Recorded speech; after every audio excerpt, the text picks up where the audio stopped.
अगले 30 दिन में व्हाट ऑल दोस 5 और 6 steps that person should take जो उसको म्यूचुअल फंड में एक अच्छी स्टार्ट दे दे। वेल्थ एक्सप्लोड होने वाली है, उसको होल्ड करने के लिए all of us must have a proper financial education. Right now I'm handling roughly 350 plus families. लेकिन जब मैंने एक्चुअल में वैल्यूएशंस एंड बिजनेसेस को समझना चालू किया 2017 के बाद, तो मुझे समझ में आया कि ये वेल्थ बनाने का one of the fastest and one of the easiest way to start है। मैं इसमें ट्विस्ट डालता हूँ। हाँ। What if I have to buy an iPhone 17 Pro Max Which is also next good. 1 year? C market इतना random behave करता है ना, उस समय कैश, करेज और क्रैश ये तीनों होते नहीं है ना। जो भी आपने प्लान बनाया अपनी वाइफ को जाकर के सिंपल पहले बता पहली अकाउंटेबिलिटी अकाउंटेबिलिटी है भाई। एक बार जस्ट देख लो कि उस स्टेज से आज तक आपके फादर की लाइफ में क्या क्या खर्चे आए हैं। बस मेजर खर्चे देखना है, छोटे मोटे भूल जाओगे। जस्ट टू हेल्प ऑडियंस, थोड़ा सा अपने बारे में बताइए। सो मेरा नाम लोकेश तिवारी है। 2011 में मैंने इंजीनियरिंग कंप्लीट करने के बाद कुछ स्टार्टअप्स में ट्राई किए थे एंड देन 2014 में I got chance to work with Aadhaar project, Maharashtra state government. वहाँ पे 1-1.5 साल काम करने के बाद जो ये यूआईडीआई कंपनी का चलाते हैं प्रोजेक्ट में अकाउंट, और उस समय कोई बाई में मांगता नहीं था ये सब, क्योंकि हम गवर्नमेंट ऑफिसेस में जा रहे थे कि भाई जो पेंशन वाले हैं वो बैंक तक चल के आ रहे हैं, इंस्टेड हम वो डिवाइस लेकर के जाएं और वहाँ पे वो थंबप्रिंट लें और उनको उधर के उधर डिस्पर्स कर दें। प्लस जो प्रेग्नेंट वुमेन है वो सेंटर तक आ रही है, इससे अच्छा गवर्नमेंट उन तक जाए। तो उस समय ये सब पूरा डिस्कशन चल रहा था and I was enjoying that. But फिर उसके बाद गवर्नमेंट वगैरह चेंज हुई और जो प्रिंसिपल सेक्रेटरी थे उनका ट्रांसफर हो गया सेंटर में, तो वो जो प्रोजेक्ट का इंटेंसिटी था वो स्लो डाउन हो गया and then I again started looking startups. 2014-15 में मैंने वर्क इंडिया ज्वाइन किया।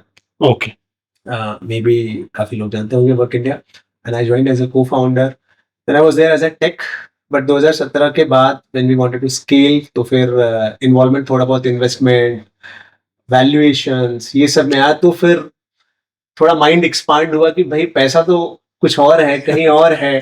ये इनकम, सैलरी, ये सब के बियॉन्ड क्या चीजें चल रही हैं, इतने बड़े बड़े इन्वेस्टर्स। तो फिर वहां से इन्वेस्टमेंट्स एंड इसी प्रोसेस में I got chance to visit Japan, फिर वहां के बी नेक्स्ट इन्वेस्टर्स।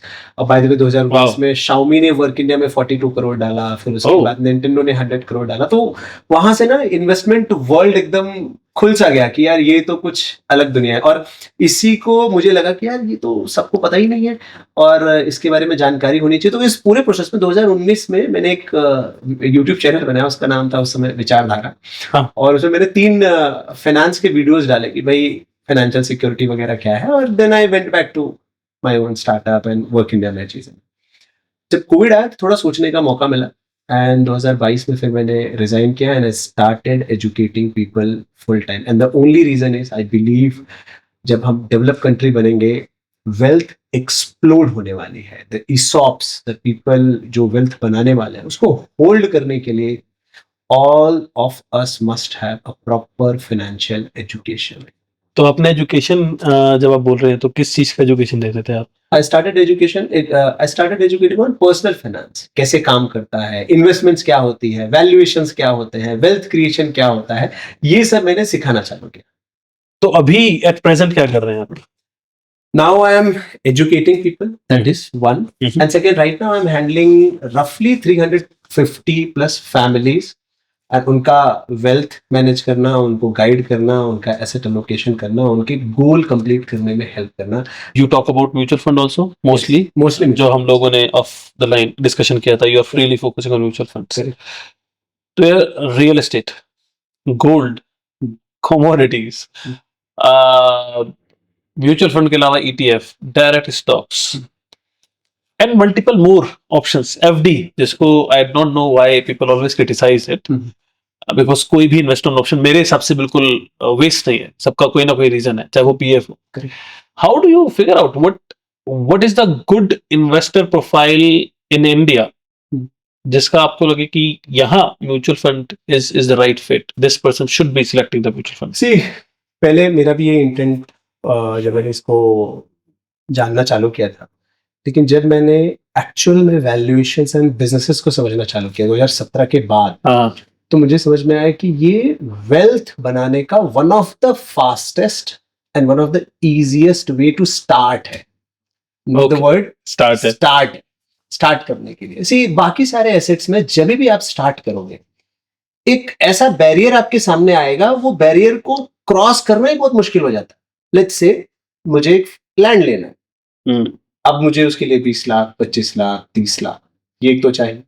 दूसरा है, अगर वो रॉन्ग गया तो मेरा कई सालों की कमाई अचानक से गायब हो जाती है, तो वो रिस्क एडजस्ट करना वहां पे बड़ा मुश्किल हो जाता है। तो एक तो मैं बैरियर क्रॉस करके वहां तक पहुंचा, दूसरा अगर वो काम नहीं किया तो मेरा फिर कई सालों की कमाई अचानक से अटकी हुई महसूस होती है। Same goes with flats also, same goes with other assets, जहां पे या तो एंट्री बैरियर है या तो एजुकेशन बैरियर है, बट एक इक्विटी है जहां पे ये सारी चीजों को, और इक्विटी में स्पेसिफिकली म्यूचुअल फंड जब आप देखें तो उन सारे बैरियर्स को एक तरीके से सॉल्व किया है सेबी ने। When we talk about home loans, specifically in apartments, not much in the land, थोड़ा बहुत मिलता है अलग अलग स्टेट्स में, it's a good investment as per you, because वहां पर म्यूचुअल फंड में आप आ रहे हो वर्सेस आप होम लोन लेके 7% 8% में मिल जाता है, and then you are able to build upon that as well. So isn't that a good way to start? तो बिल्कुल अवेलेबल है।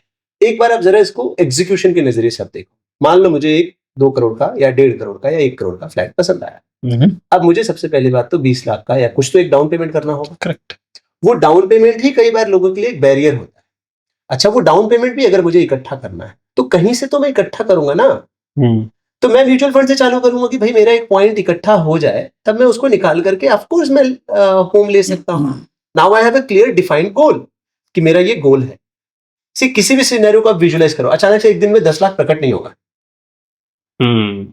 तो वो पैसा तो कहीं तो इकट्ठा करना पड़ेगा। एंड ऑफ कोर्स एफडी भी एक ऑप्शन है, बट एफडी में भी या सेविंग अकाउंट भी एक ऑप्शन है, कोई बुरा ऑप्शन नहीं है, आप कर सकते हो।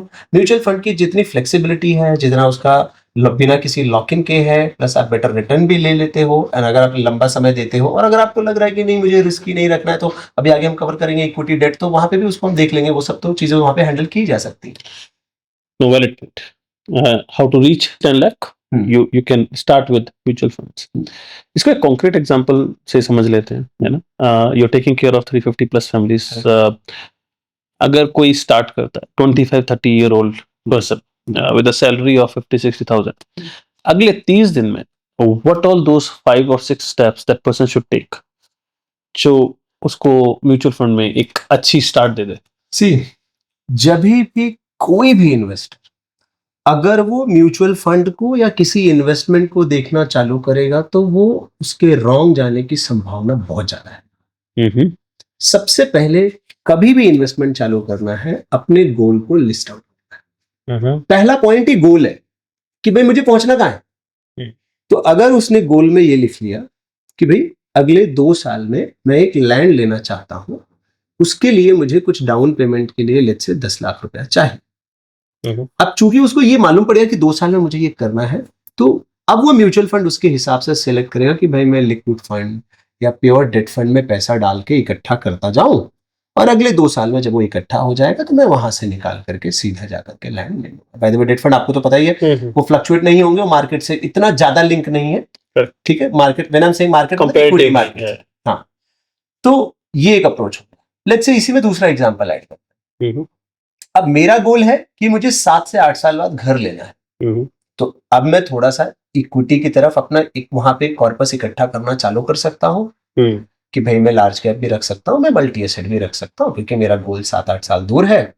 तो पहले 2-3 साल में थोड़ा एग्रेसिव जाऊंगा, उसके बाद में उसको भी टोन डाउन करता जाऊंगा कि मेरा डेट का कॉम्पोजिशन बढ़ता जाए, इक्विटी का कॉम्पोजिशन घटता जाए। 5-7 साल में मेरे पास कुछ पैसे इकट्ठा हो जाएंगे, वहां से निकाल करके मैं घर ले लूंगा। एंड यू नो कि as per the section 54F, अगर मैं सारा म्यूचुअल फंड का पैसा कैपिटल गेन निकाल करके घर ले रहा हूं, तो वो सारा का सारा टैक्स फ्री होता है।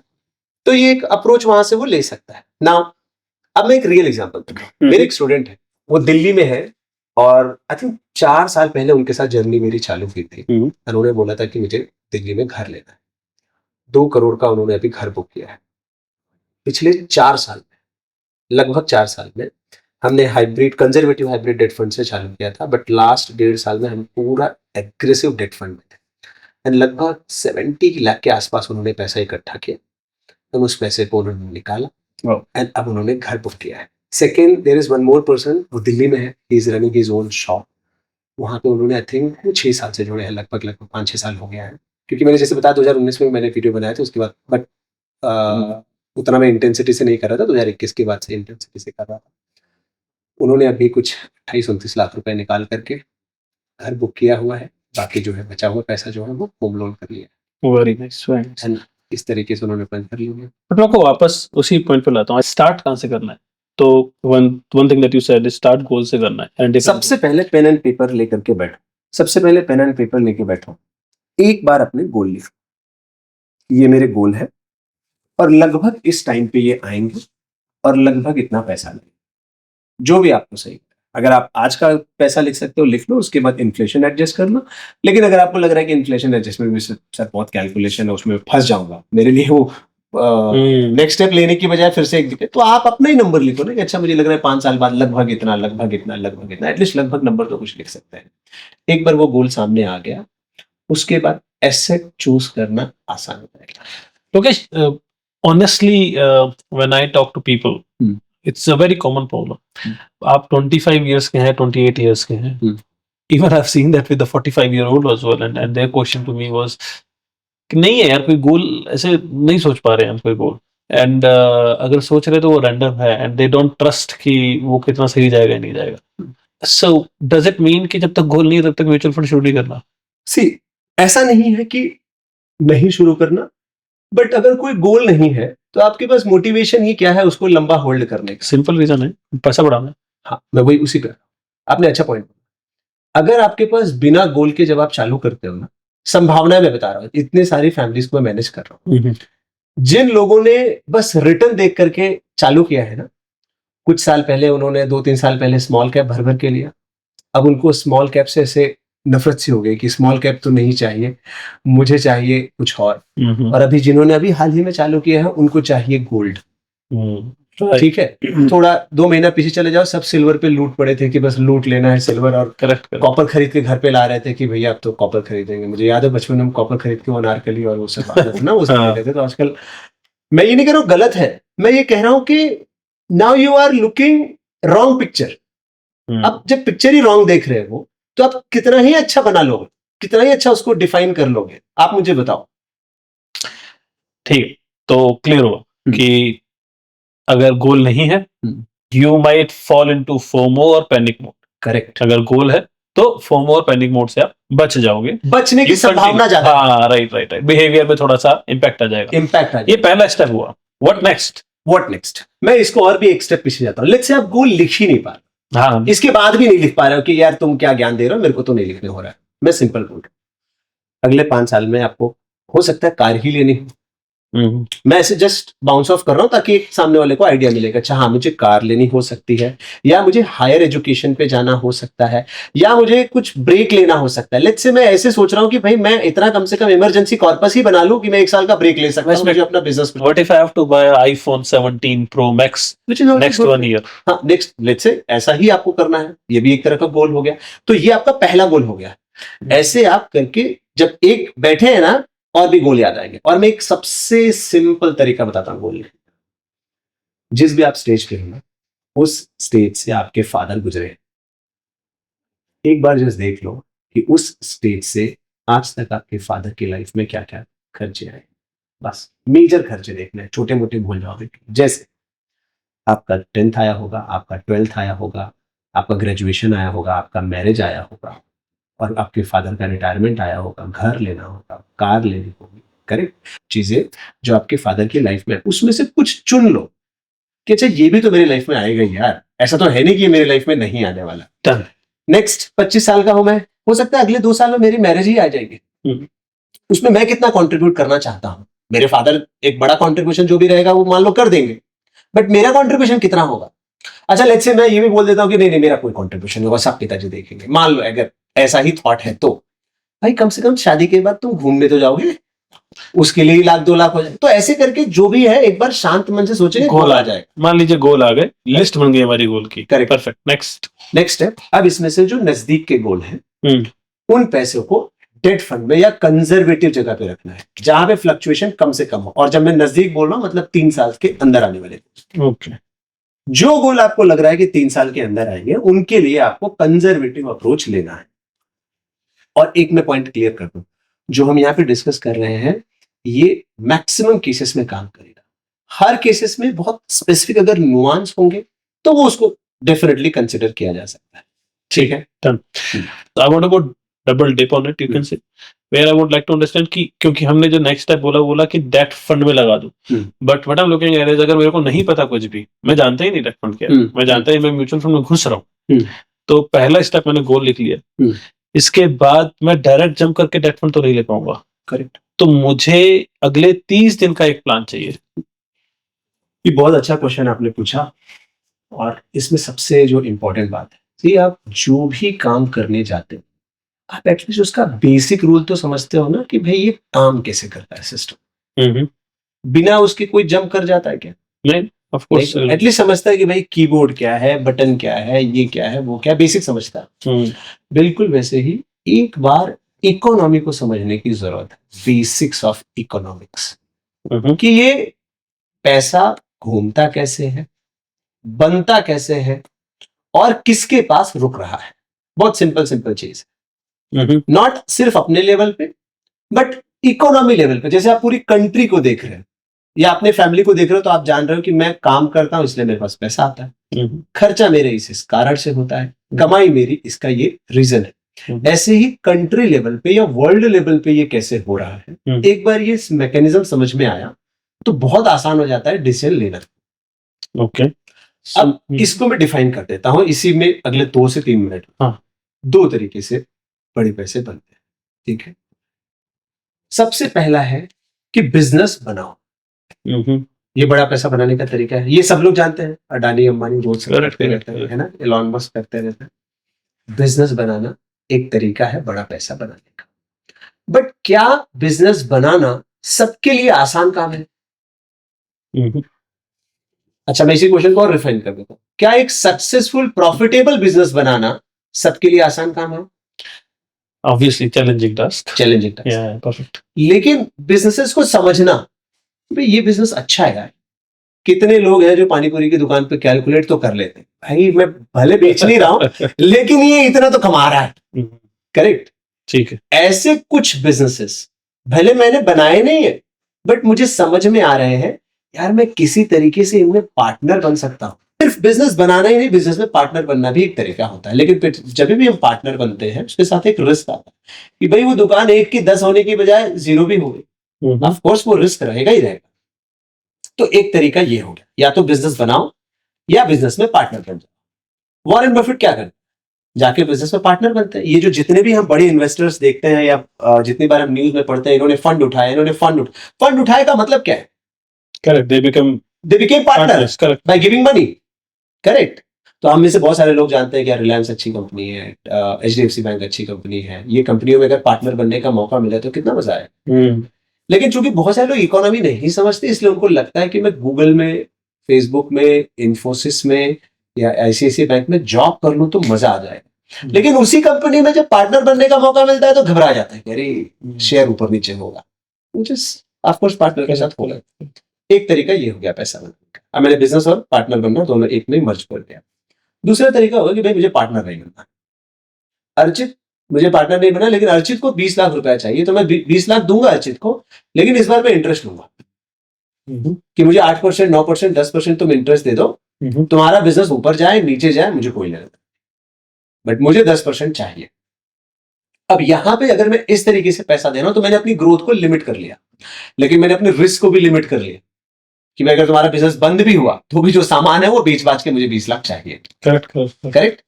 तो ये 2 तरीके हो गए बिजनेसेस में इन्वॉल्व होने के या इकोनॉमी में इन्वॉल्व होने के। तो जब RBI ये डेटा पब्लिश कर रहा है कि भाई इंडिया इंडिया की ग्रोथ में 6% का ग्रोथ है, 7% रियल जीडीपी, और अगर नॉमिनल लेवल पे देखोगे तो 11-12% का, यानी पूरा इंडिया को अगर एक बिजनेस माने तो 11-12% से ग्रो हो रहा है।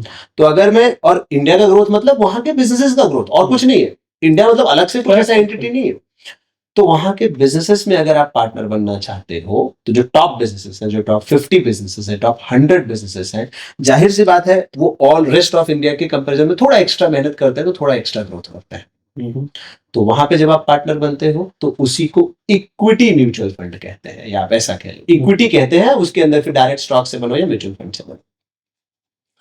अब ये जब मैं इक्विटी सिलेक्ट करता हूं तो मुझे क्या करना होगा? मुझे स्टॉक सिलेक्ट करने होंगे, वो बिजनेसेस ढूंढना होगा, फिर उसमें इन्वेस्ट करना होगा, फिर उसके बाद अगर कोई बिजनेस नहीं अच्छा कर रहा है तो उसको सेल करना होगा, बाय करना होगा, ऊपर जा रहा है अपवर्ड एवरेजिंग, डाउनवर्ड एवरेजिंग, बहुत सारी ऐसी चीजें हैं जो मुझे करनी पड़ेगी और अपना रिसर्च का पूरा दिमाग लगाना पड़ेगा।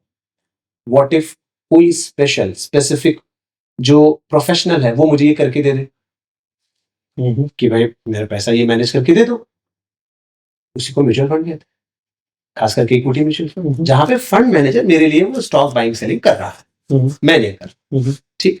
अब उसमें भी सेबी ने अच्छी कैटेगरी बना रखी है कि स्मॉल कैप, जहां पे फंड मैनेजर रिस्ट्रिक्टेड है कि भाई 65% पैसा स्मॉल कैप में ही डालना है, या मिड कैप, या लार्ज कैप, या फ्लेक्सी कैप, मल्टी कैप, ये 2-4 टाइप के म्यूचुअल फंड है जो आप एक बार जस्ट गूगल करेंगे तो सामने से समझ में आ जाएगा। अच्छा, मैं यहाँ पे सो अज्यूमिंग कि what I am looking at is कि जब मैं बैठा हूँ सामने आपको सुनने के लिए, तो मेरा assumption है कि मैं समझ रहा हूँ कि म्यूचुअल फंड क्या है ना, मैं मार्केट समझ रहा हूँ, मेरे को शुरुआत करनी है। तो I will come back to those points. So one is I have understood you mentioning, so far मैंने गोल निकाल ली। Second is I am becoming awareness, I am becoming aware, so awareness with respect to the economy, with respect to different type of businesses, and then of course there are different ways of investing, whether you invest through stocks, debt fund or equity mutual fund. Awareness आ गई, what next? सो ये हो गया equity वाला part, जहां पे partner बनने वाले। दूसरा पार्ट होता है कि भाई मैं, जो मैंने बताया कि लोन देना, तो उसी को डेट फंड कहते हैं। सी, डेट फंड अगर नहीं समझ में आ रहा तो एफडी कर लो यार। मतलब सिंपलीफाई में कर देता हूँ, एफडी भी एक तरह से समझ लो DF debt fund, FD fix deposit, दोनों भाई भाई कजिन है, डीएफ एफडी ऐसा याद रखना, बट दोनों सिमिलर ही नेचर फॉलो करते हैं। जब मैं बैंक में फिक्स डिपॉजिट करता हूँ, बैंक किसी को लेंड करता है और उसके बदले मुझे एक फिक्स्ड इंटरेस्ट दे देता है। एंड डेट फंड में भी वही ऑफ कोर्स होता है, जहां पे कॉर्पोरेट बॉन्ड्स लिए जाते हैं, कॉर्पोरेट्स को दिया जाता है पैसा। अब डेट फंड में थोड़ी फ्लेक्सिबिलिटी है, फिक्स डिपॉजिट में 1 साल का लॉक इन। ये एक सिंप्लीफाइड तरीका उन्होंने बताया है आपको जिससे आप याद रख सके। Doesn't mean you need to quote care in India FD और डीएफ, सेम है। This is the way you remember it with respect to equity mutual fund versus debt mutual fund is very different, versus there could be some a lot of similarities between debt fund and the fixed deposit. या yes, तो ये दोनों जब एक बार economy ऐसे समझ में आती है कि अच्छा इकोनॉमी में या तो मैं पार्टनर बनूं या तो मैं लेंड करता हूं तो मुझे फिक्स रिटर्न टाइप का मिलता है, मैं ग्रोथ का फिर पार्टनर नहीं बनता हूं ना लॉस का। लेकिन जब मैं इक्विटी में आता हूं तो मैं ग्रोथ और लॉस दोनों का पार्टनर बनता हूं, जो कि हम ये मान के चल रहे हैं कि भाई इकोनॉमी धीरे धीरे ऊपर ही जाएगी, मेरी सैलरी बढ़ेगी। तो जिसको भी ट्रस्ट है कि मेरी सैलरी 5 साल बाद जितनी आज है उससे ज्यादा होगी, उसको मुझे लगता है ग्रोथ पे बिलीव करना चाहिए। जिसको लगता है कि ना 5 साल बाद मैं पीक आउट कर गया हूं, मेरी जितनी सैलरी थी 5 लाख, 2 लाख, 3 लाख, 1 लाख महीना, अब बस सारे एम्प्लॉयर मिलके मेरी घटाने वाले हैं अगले साल से, तो इसका मतलब है इक्विटी आपके लिए नहीं। So first goal, then awareness, then you're reading about mutual funds. What next? Now the next is asset allocation, कि अब आपको रिस्क थोड़ा थोड़ा समझ में आ रहा है। ओ, अगर मेरा सेफ गोल है तो वो डेट फंड में पैसा होना चाहिए या फिक्स डिपॉजिट में पैसा होना चाहिए। अब आपको आसानी होगी अपने गोल के हिसाब से पैसे को अलोकेट करने में, कि भाई मेरा इतना एसेट एलोकेशन है, इतना मेरा यहाँ पे एसेट एलोकेशन इक्विटी में इतना हो। तो जो एकदम सिंपल रूल ऐसा है कि जो गोल मेरा 5 साल के बाद है उसके लिए मैं कुछ इक्विटी ले सकता हूँ, जो गोल मेरा 5 साल के पहले है उसके लिए मैं डेट इक्विटी का मिक्सचर या फिर प्योर डेट ले सकता हूँ। तो when you look at the portfolio allocation, what are the key 2-3 factors which you keep in mind when you're thinking of your investors, or one should think about? What should I think? See, normally मैं कैसे करता हूँ, जैसे मेरे पास जो भी families आती हैं, एक बार जब हम गोल डिफाइन कर लेते हैं और उनको जब, क्योंकि मैं 3 महीने की गाइडेंस भी देता हूँ, तो वहाँ पे उनको समझ में आता है कि अच्छा ये सारी चीजें हैं। उसके बाद दे गेट अवेयर, वो खुद से भी समझते हैं कि अच्छा इसको ज्यादा रिस्क में नहीं डालना है, इसको कम रिस्क में नहीं डालना है, तो पोर्टफोलियो एलोकेशन बहुत आसान हो जाता है। जैसे अब मैं इसको एसेट एलोकेशन को, मैं वर्ड एसेट एलोकेशन ही यूज करूंगा ठीक है, क्योंकि वो ज्यादा मुझे प्रेफर एसेट एलोकेशन वाला। हाँ, तो अब उनके गोल के हिसाब से, जैसे मान लो कि उनको मालूम है कि भाई 10 साल बाद मेरी बच्ची की शादी भी होगी, ठीक। अब उनको ये भी पता है कि भाई मुझे इतना गोल्ड भी लगेगा, तो मैं उनके पोर्टफोलियो में गोल्ड भी इंक्लूड कर देता हूँ, जहां पे उनके जो मंथली इन्वेस्टमेंट का हिस्सा है उसमें एक मेटल, यानी कि मैं ऐसे 3 डिवाइड करता हूँ, इक्विटी, डेट एंड मेटल। ये 3 का क्या कॉम्बिनेशन होगा, मे बी पर्सन रख सकता है 50% इक्विटी, 40% डेट, 10% मेटल। या फिर अगर उसको मेटल पे ज्यादा ट्रस्ट है, भरोसा है, तो वो 50% इक्विटी, 25% डेट, 25% मेटल भी रख सकता है। वो उसका फिलहाल किस एसेट पे ज्यादा ट्रस्ट आ रहा है, क्योंकि सी गेम क्या है, गेम ये नहीं है कि मेरा कितना रिटर्न बन जाएगा, पहला गेम वो नहीं है। पहला गेम ये है कि क्या मेरा गोल कंप्लीट हो जाएगा। अगर मेरा गोल कंप्लीट हो गया ना, आई विल बी हैप्पी। लेकिन अगर मेरा गोल कंप्लीट नहीं हुआ और सिल्वर आया 4 लाख, मैंने देखा तो कि हाँ पैसा बना, पर धड़ाम से 2.5 पे आ गया, और जब जरूरत है तो फिर मेरा गोल ही नहीं कंप्लीट हुआ, then that number will become just a excel sheet number. See ये 400 फैमिलीज को जो मैनेज कर रहा हूं मैं, उनको यही बार बार बताता हूं कि एक्सेल शीट नंबर और आपका रियल गोल में there is a huge difference. Don't run for Excel sheet numbers, वो गाइडेंस के लिए है। रियल मेरा वर्थ क्या है, मान लो आप, मैं एक सिंपल आपसे क्वेश्चन पूछता हूं अर्चित, यहां से खड़े होकर के, जहां पे भी आप लोग खड़े हैं, आपके सारे बच्चों का, आपका फ्यूचर का सारा गोल कंप्लीट हो जाए, जो इंपॉर्टेंट गोल है, 10% आए, 11% आए, 14% कंपाउंडिंग आ जाए, 18% कंपाउंडिंग आ जाए, आपको इतना ज्यादा पेन देगा क्या वो? Of course, if I know my goals, I think my life is done, whether it is 12% or 25%. Exactly. लेकिन अब मैं आपसे बोलूं कि आपका 15% का कंपाउंडिंग आया, लेकिन जब पैसा जरूरत था तब वो धड़ाम से नीचे था। That happened with lot many people in 2020. Exactly. इसीलिए जब ये एसेट एलोकेशन किया जाता है तो this is not a fixed formula. जैसे आज मैंने रख लिया अपना 80% इक्विटी या 20% डेट या 70% इक्विटी, 30% डेट, लेकिन जैसे जैसे मैं गोल के नजदीक आता जाऊंगा, मैं अपना इक्विटी का एक्सपोजर घटाते जाता हूं एंड डेट का एक्सपोजर बढ़ाते जाता हूं। तो एसेट एलोकेशन को सिर्फ करना ही नहीं है, नर्चर भी करना है। अगर मैं इसको एक एग्जांपल से बता पाऊं, जैसे इंडियन क्रिकेट टीम है, 2003 की Indian cricket team world cup final में थी, मुझे बहुत पेन हुआ था, हम हारे थे उस समय, जहीर खान बॉलिंग कर रहे थे, रिकी पॉन्टिंग छक्के पे छक्के मार रहे थे। 2023 में भी Indian cricket team world cup final में थी, वो भी हारे थे। लेकिन 2003 की जो वर्ल्ड कप टीम थी और 2023 की जो वर्ल्ड कप टीम थी, कोई खिलाड़ी सेम था? नहीं, ऑब्वियसली कोई एक भी नहीं था। कोई भी नहीं, राइट, कोई भी नहीं था, मुझे लग रहा है, हाँ कोई भी नहीं था। अब क्या ये एक दिन में चेंज हुआ? नहीं, बट धीरे धीरे जो 11 खिलाड़ियों का पोर्टफोलियो है, धीरे धीरे चेंज किया जाता है। तो आज जो आपका पोर्टफोलियो है वो 20 साल बाद सेम नहीं रहने वाला, राइट, वो एकदम ही ड्रास्टिक कुछ अलग होगा। बट आप एक जर्नी चालू करते हैं एंड देन यू इवॉल्व। ज्यादातर लोग ना परफेक्ट के चक्कर में भी जर्नी चालू नहीं कर पाते। बाय द वे, जस्ट मैं बता रहा हूं, मैंने इतनी सारी फैमिलीज को मैं देखता हूं ना कि नहीं ये परफेक्ट वाला ऐसे, मतलब भाई पहले चालू कर पहले चालू करते हैं एंड आपका गोल जो सबसे पहले 1-2 साल का है वो कंप्लीट करो। आमिर खान नहीं बनना, मतलब इन शॉर्ट। हाँ, मतलब आप कह लो, जो भी आप नाम दे लो। So the question that I asked you is asset allocation के वक्त कौन से 3 factors that you think through? आपके conversation से जो मुझे समझ आया is about goal should be clear, duration should be clear, and you look at the person's risk profile. Correct. At that basis, you define whether how much should be in equity, debt, or metal. Correct. Right. Correct.